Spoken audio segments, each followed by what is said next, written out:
찬송하시겠습니다. 찬송가 270장, 찬송가 270장입니다.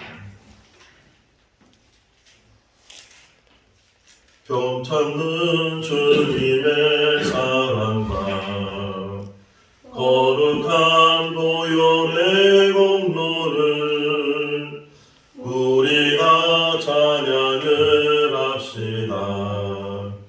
주님을 만나볼 때까지 예수는 우리를 깨끗게 하시는 주시니 그의 피 우리를 눈보다 더 희게 하셨네. 우리를 깨끗게 한 피는 무궁한 생명의 물일새 생명의 구원을 받은 자 하나님 찬양을 합시다. 예수는 우리를 깨끗게 하시는 주시니 그의 피 우리를 눈보다 더 희게 하셨네. 주님의 거룩한 보혈을 날마다 입으로 간증해 담대히 싸우며 나가세. 천국에 들어갈 때까지 예수는 우리를 깨끗게 하시는 주시니 그의 피 우리를 눈보다 더 희게 하셨네. 십자가 단단히 붙잡고 날마다 이기며 나가세. 머리에 면류관 쓰고서 주 앞에 찬양할 때까지 예수는 우리를 깨끗게 하시는 주시니 그의 피 우리를 눈보다 더 희게 하셨네. 사도행전 2장 37절에서 47절 말씀까지입니다. 사도행전 2장 37절에서 마지막 47절 말씀. 그들이 이 말을 듣고 마음에 찔려 베드로와 다른 사도들에게 물어 이르되 형제들아 우리가 어찌할꼬 하거늘. 베드로가 이르되 너희가 회개하여 각각 예수 그리스도의 이름으로 세례를 받고 제사함을 받으라. 그리하면 성령의 선물을 받으리니 이 약속은 너희와 너희 자녀와 모든 먼데 사람 곧 주 우리 하나님이 얼마든지 부르시는 자들에게 하신 것이라 하고, 또 여러 말로 확증하며 권하여 이르되 너희가 이 패역한 세대에서 구원을 받으라 하니 그 말을 받은 사람들은 세례를 받음에 이날에 신도의 수가 3,000이나 더하더라. 그들이 사도의 가르침을 받아 서로 교제하고 떡을 떼며 오로지 기도하기를 힘쓰니라. 사람마다 두려워하는데 사도들로 말미암아 기사와 표적이 많이 나타나니 믿는 사람이 다 함께 있어 모든 물건을 서로 통용하고 또 재산과 소유를 팔아 각 사람의 필요를 따라 나눠주며 날마다 마음을 같이하여 성전에 모이기를 힘쓰고 집에서 떡을 떼며 기쁨과 순전한 마음으로 음식을 먹고 같이요 하나님을 찬미하며 또 온 백성에게 칭송을 받으니 주께서 구원받는 사람을 날마다 더하게 하시니라. 아멘. 할렐루야. 아멘. 교회를 다니면서 또 많은 예배를 드리면서 또 많은 말씀을 들으면서 신앙생활을 하는데도 불구하고 왜 사람은 변하지 않을까? 10년을 다니고 20년을 다녀도 뭐 설교가 잘못된 것일까? 물론 하나님의 말씀을 잘 준비하고 또 하나님의 말씀을 잘 전해야 되지만 말씀에 문제가 있는 것이 아니고 어떤 면에서는 그 말씀을 듣는 사람의 마음의 문제다. 예수님이 설교하는데도 불구하고 그 말씀을 다 사람들이 그 말씀의 은혜를 받는 것이 아니고 어떤 사람은 은혜를 받기도 하고 또 어떤 사람은 오히려 그 마음에 분을 품게 되는 그런 일들도 우리가 복음서에서 볼 수가 있어요. 오늘 본문의 말씀을 보면 베드로가 설교를 하고 그 설교를 들은 사람들이 마음에 찔림을 갖게 됐다. 이렇게 이제 말씀이 시작이 되고 있어요. 마태복음 13장에 보면 예수님께서 천국에 대해서 말씀하시면서 비유적으로 말씀하시기를 씨 뿌리는 자의 비유. 어떤 농부가 씨를 뿌리게 되는데 그 씨가 어떤 때는 길가에 떨어지기도 하고 어떤 때는 가시덤불에 또는 돌밭에 또는 옥토에 떨어지기도 한다.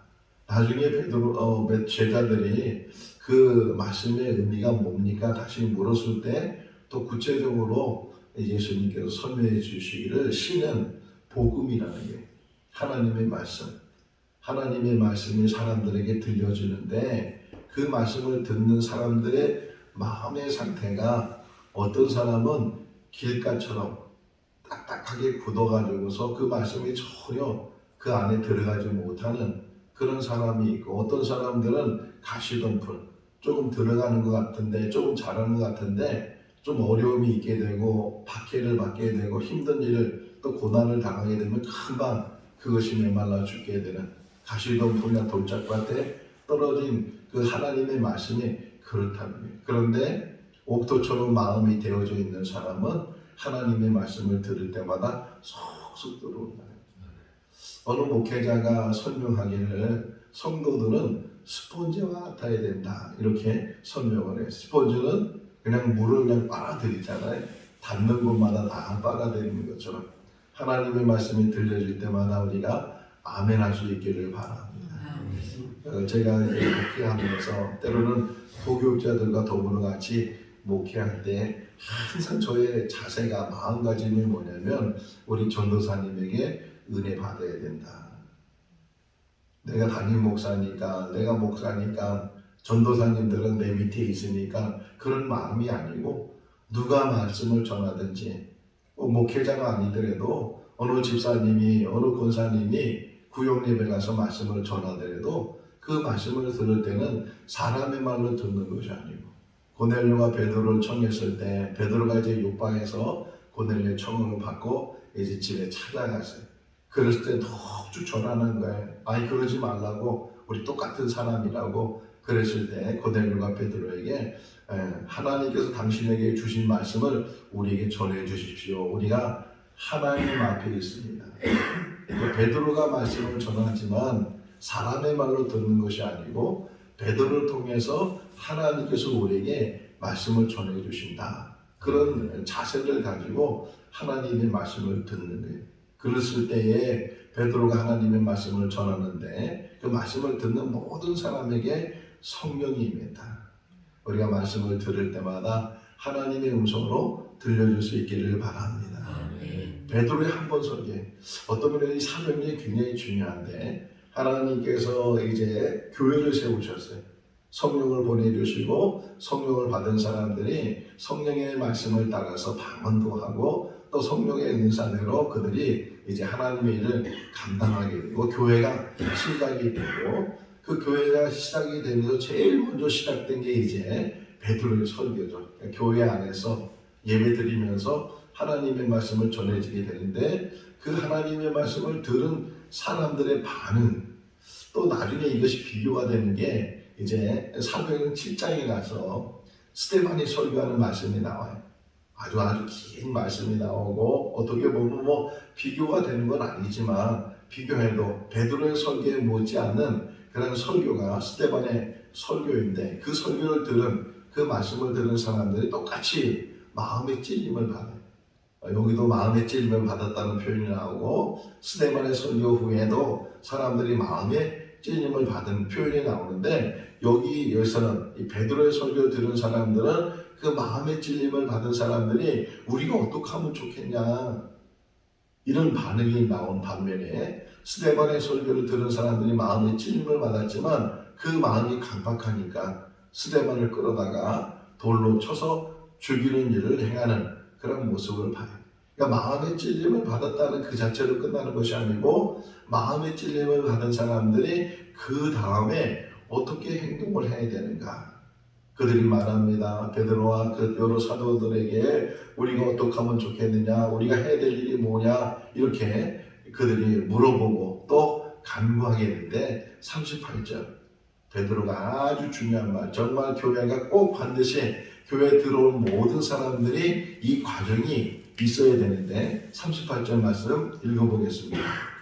베드로가 이르되 너희가 회개하여 각각 예수 그리스도의 이름으로 세례를 받고 제사를 받으라. 그리하면 성령의 선물을 받으리. 할렐루야. 아멘. 제일 먼저 해야 될 일이 회개하는 일이에요. 우리가 아직도 잘 못하는 일 중에 하나가 회개하는 일을 잘 못해. 회개했다고 생각하지만 회개할 일이 아직도 얼마나 많은지 몰라요.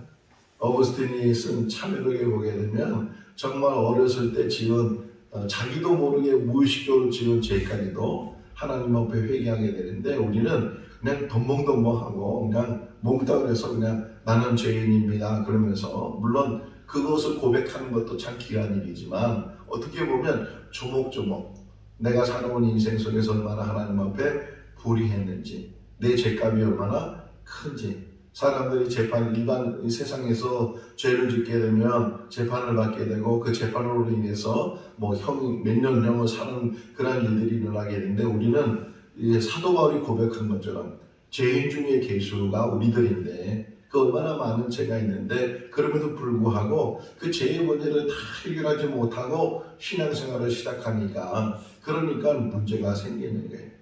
죄인의 모습이 다시금 드러나게 되고 더 악한 모습으로 우리가 혹이나 살아갈 수도 있다는 것을 우리에게 이야기를 해주고 있어요. 평생 신앙생활하면서 끝까지 우리가 힘써 해야 되는 것은 회개하는 일이에요. 마가복음 1장 15절 말씀을 보게 되면 천국이 가까우신 너희는 회개하고 복음을 믿어라 이렇게 예수님 말씀하셔요. 그러니까 회개가 뭐잖아요. 회개를 하고 그리고 복음을 믿는 자가 되라. 베드로도 이 마음의 찔림을 받은 사람들에게 지금 말하기를 너희가 회개해라 회개. 우리가 작은 부분에서부터 회개라는 것은 뭐 행동 속에서 잘못한 것만 회개가 되는 것이 아니고 혹이나 마음으로부터 예수님 말씀하시는 산상수훈에서 마음으로부터 음욕을 품어서 가늠한 자다. 사람을 미워하게 되면 살인한 자다. 이렇게 말씀하셨는데 정말 우리 마음이 얼마나 악한지 몰라요. 음욕한지 몰라요. 탐욕한지 몰라요. 이 마음에 가지고 있는 것이 얼마나 더럽고 추악한지 몰라요. 그런데도 이 마음이 보이지 않는다고 사람들이 알지 못한다고 하나님도 모를 것처럼 우리가 생각하면서 지나갈 때가 많이 있는데 가장 힘써야 될 일은 회개하는 거예요. 기도할수록 기도하면 기도할수록 신앙생활하면 신앙할수록 계속 아까 잠깐 얘기했지만 사도 바울이 나는 죄인 중에 계수다 이렇게 말한 것은 그가 처음 예수 믿고 처음 변화돼서 그래서 고백하는 것이 아니고 오랫동안 복음을 위해서 아주 애쓰고 힘쓰고 그러면서 마지막 이제 유언적인 말이거든요. 디모데전서 1장 15절에 나오는 말씀이니까 사도 바울의 13권의 편지 중에서 아주 뒷부분에 있는 편지인데 그가 수십 년 동안 복음을 쓰게 했는데 그 결과가 뭐냐 나는 죄인 중에 계수다. 목회자부터 또 중직자부터 모든 사람들이 회개하면서 통회하면서 그러면서 하나님 앞에 나가게 될 때 그 다음에 나오는 이야기가 예수 그리스도의 이름으로 제사함을 받아라. 사함을 받는 회개하는 사람에게 사함을 주실 줄로 믿습니다. 회개라는 것은 돌이키는 거예요. 자, 죄라는 먼저 죄 사는 건데 죄라는 먼저 우리가 많이 들었잖아요. 죄가 뭐냐? 흔히 언어적으로 하마르티아 그러는데 이 하마르티아라는 것은 벗어나다. 화살을 쏘면 관역을 향해서 쏘는데 그 관역에서부터 벗어날 때 이걸 죄라고 그래. 그러니까 가야 될 방향으로 가지 않고 다른 방향으로 갔을 때 이게 죄라는 거예요. 다시 말하면 이 죄사함이라는 것은 이제는 벗어났던 것, 다른 방향으로 갔던 것이 제대로 방향을 잡고 그 관역을 향해서 나가는 거예요. 하나님을 벗어나려고 하고 하나님을 떠나려고 하고 하나님을 등졌던 사람들이 돌이키는 게 죄사함이에요. 그러니까 회개는 뭐냐? 돌이키는 거다. 하나님을 향하는 거다. 하나님께 오는 것이다. 누가복음 15장에 둘째 아들이 저 먼 나라를 갔다가 호랑망탕에 살다가 다 탕진해버리고 이제 먹을 것이 없었을 때 그때서 그래도 그나마 스스로 돌이켜서 아버지 집으로 가야 되겠다. 이래서 돌아온 탕자라는 그런 책도 있는데 돌아왔다는 거예요. 그런데 그 아버지가 맨발로 달려가잖아요. 돌아오기만 하면 보이기만 하면 그냥 그날만 기다린 것이 아니고 나갔던 아들을 다 기다리면서 도라오기를 기다리면서 정말 보이니까 동구박 걸어서 보이니까 그 노구의 몸으로 달려가서 아들을 끌어안고 아들이 이제 뭐라고 말하는데도 입도 막아버리는 거예요. 그리고 좋은 옷 입혀주고 반지 끼워주고 신발 신겨주고 잔치 베풀어주고 그러면서 다시금 내 아들이 죽었다가 살아 돌아왔다고. 이게 회개예요. 하나님만 배우더니 돌아오는 것. 우리가 여기 중요한 말이 또 나와요. 39절 말씀을 보게 되면요. 이제 너희는 너와 너의 자녀와 먼데 있는 모든 사람. 누구부터 시작되는 거예요? 너부터 시작하는 거야. 우리부터, 나부터 시작하는 거예요. 나부터 하나님 앞에 회개하고, 나부터 하나님 앞에 죄사함을 받고, 나부터 하나님의 주시는 그 성령을 선물로 받고, 그런 삶을 살고, 그리고 우리 자녀들, 더 나아가서는 우리 이웃들, 저 먼데 있는 사람들까지 선교가 점점 확장되잖아요. 선교학에서 말할 때 구약은 이 구심적인 선교라고 해요. 구심적. 그러니까 잠깐만 모이라는 거예요. 다 와라. 유대교인에 들어와야 되고 할례를 받아야 되고 이게. 근데 신약에 가서는 원심적 선교라고 해요. 자꾸만 멀어지는 거. 예루살렘과 유다와 사마리아와 땅끝까지 이렇게 멀어지는 것처럼 먼 데 있는 사람들까지도 저 우리가 모르는 타 문화에 살고 있는 저 이방 민족들에게도 저 소수 민족들에게도 복음을 전해서 그들이 하나님께 돌아오도록. 자, 세 가지 베드로의 권면이 뭐냐? 먼저 회개하라. 그리고 주님의 이름으로 제사함을 받아라. 그러면 성령을 선물로 받게 된다. 성령은 선물이라면 중요해. 사도행전 8장을 보게 되면 이제 예루살렘 교회가 박해를 받고 막 흩어져서 그 중에 한 사람 빌립이 사마리아 지에 가서 복음을 전했을 때 거기 많은 사람들이 또 모이고 교회가 세워지게 됐어요.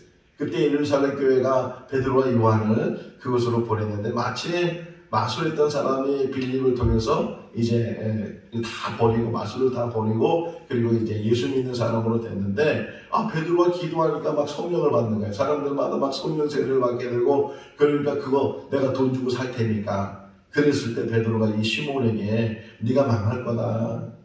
하나님의 선물 어떻게 돈 주고 살려고 하느냐. 망할 거다. 성령은 선물이. 돈을 많이 헌금을 많이 한다고 봉사를 많이 한다고 많이 모든 그것에서 주는 것이 아니고 오직 선물은 값없이 주는 거잖아요. 값없이 주는. 회개하고 주님의 이름을 통해서 죄사함을 받게 되고 그러면 성령을 선물로 받게 되는데 너와 너의 자녀들과 그리고 먼데 있는 사람이 우리에 속하는 거예요. 먼데 있는 사람. 근데 그 먼데 있는 사람을 설명해 주세요. 39절 보세요. 먼데 있는 사람이 어떤 사람인가? 읽어볼까요?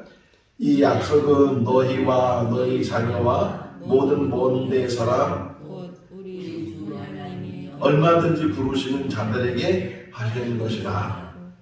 하나님께서 부르신 사람들, 하나님께서 택하신 사람들. 요한복음 15장 16절 말씀에 너희가 나를 택한 것이 아니고 내가 너희를 택하여 세웠다. 내가 하나님을 택한 것 같아도 결국은 하나님이 나를 택하셨어요. 하나님이 나를 예정해 주셨어요. 예레미야가 태중에 있을 때 하나님 먼저 택하시고 그를 하나님의 선자로 세워주신 것처럼 사도 바울이 고백하잖아요. 내 하나님께서 나를 태중에 있기 전부터 만세 전부터 창조전부터 나를 택해 주셨다. 하나님 우리를 택해 주신 줄로 믿습니다. 그 은혜가 얼마나 큰지 몰라요. 지금 이 지구상에 70억, 80억 되는 인구가 산다고 합니다. 그 많은 사람들 중에 다 예수 믿는 것이고 다 하나님 섬기는 것이 아니고 우리를 택해 주셔서 택한 사람들이 지금 하나님을 섬기는데 저 먼데 있는 사람, 그 다른 사람들 어떤 사람이냐? 하나님께서 택하신 사람. 그런 모든 사람들도 다 이와 같이 회개하게 되고 죄사함을 받게 되고 성령을 선물로 받게 된다. 성령의 사람이 되는 것이 우리에게 큰 은혜가 되는 줄로 믿습니다. 그 말을 들은 이 사람들이 서로 세례를 받아요. 세례를 받는데 그 수가 여기 보니까 41절 말씀에 보니까 그 수가 3천이나 됐다. 이 3천이라는 숫자가 뭐 어마어마한 숫자잖아요. 요즘 뭐 해도 잘 놀라지도 않고 그러는데 3천의 숫자를 세려고 해도 또 모일만 해도요. 그게 어마어마한 숫자예요.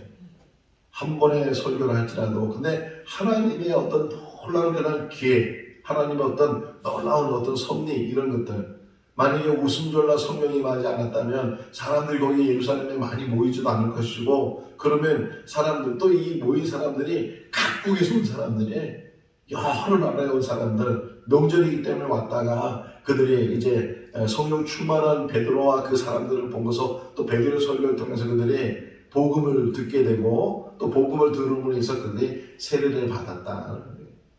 사도행전 8장 얘기했지만 빌립이 광야에 나가서 에티오피아 여왕의 넷이 그 간당회가 지나가다가 빌립을 만나게 되고 복음을 듣게 되고 세례를 받았어요.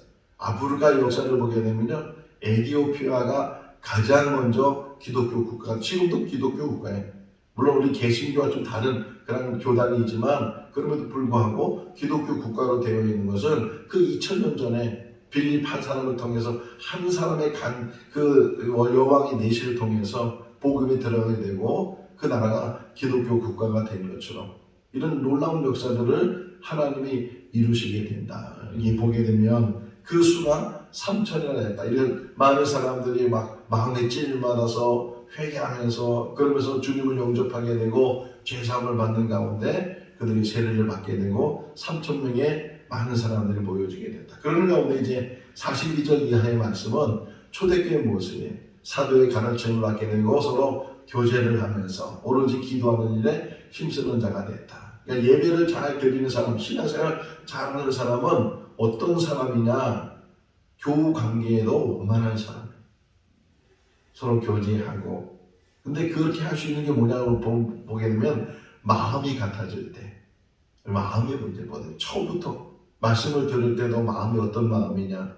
우리 생명 전중기가 이렇게 세워지고 하나님께서 부르셔서 많은 성도들이 이제 들어오기 시작하는데 이 들어오는 모든 사람들 다 각양각색의 사람들이 들어오잖아요.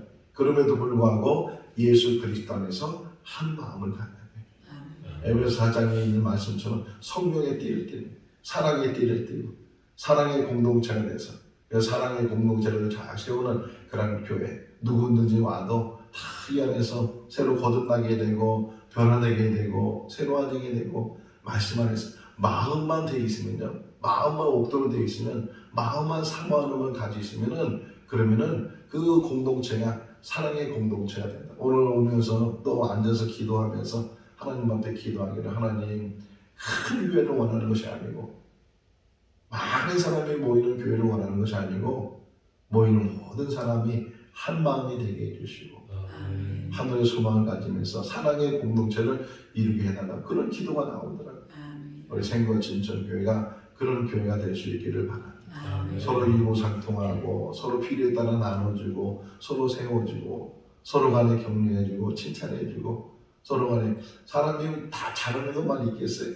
혹이나 못하는 것이 있다 할지라도 부족한 게 있다 할지라도 그것이 흠이 되지 않고 오히려 그것이 서로에게 기도가 되고 돕는 배필의 의미가 뭐예요? 돕는 배필. 만약에 아담이 완전했다면 혼자 살아도 전혀 문제가 없었다면 돕는 배필이 필요하지 않잖아요.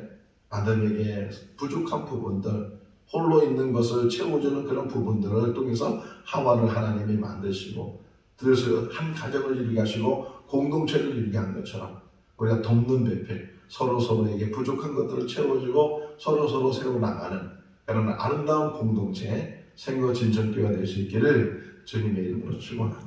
아멘. 기도하겠습니다. 사랑이 많으신 하나님 아버지, 한 주간도 은혜 가운데 살게 하시고 오늘 새벽 미는 시간 안개가 자욱하지만 길이 잘 보이지 않지만 사모하는 마음을 가지고 주의 전에 나올 수 있도록 은혜 베풀어 주신 것 감사합니다. 또 새벽 시간마다 또 이렇게 귀한 말씀 주셔서 은혜 받게 해주신 것 감사합니다. 하나님의 말씀을 들을 때마다 옥토의 마음을 갖게 해주시고 말씀을 들을 때마다 아멘 할 수 있도록, 말씀을 들을 때마다 깨달을 수 있도록, 또 말씀을 들을 때마다 결단하고 결심할 수 있도록, 또 그래서 우리의 삶이 변화될 수 있도록 은혜로 도하여 주시옵소서. 초대교회 모습을 보면서 생거 진천교회를 보게 됩니다. 하나님 아버지, 우리 교회가 초대교회 모습으로 세워지게 하시고 사랑의 공동체를 누리게 하시고 많은 사람들이 구원받는 은혜가 있게 하여 주시옵소서. 47절 말씀에 날마다 구원받는 자의 수가 더했다고 말씀하셨는데 아버지, 제단을 통해서 날마다 구원받는 자의 수가 더해지게 하여 주시옵소서. 하나님 나라가 확장되게 하여 주시옵소서. 구원의 복된 소식이 증거되게 하시고 들려지게 하시고 또 많은 사람들이 변화되게 하시고 회개의 역사가 일어나게 하여 주시옵소서. 우리에게 비전을 주셨사오니 올 한 해 많은 열매 맺는 한 해가 되게 하여 주시고 한 사람 한 사람이 바르게 세워지게 하여 주시옵소서. 오늘도 주 안에서 복된 하루의 삶이 되게 하여 주시기를 간절히 바라고 예수 그리스도 이름으로 기도하옵나이다. 아멘. 마쳤습니다. 자유롭게 기도하시기 바랍니다.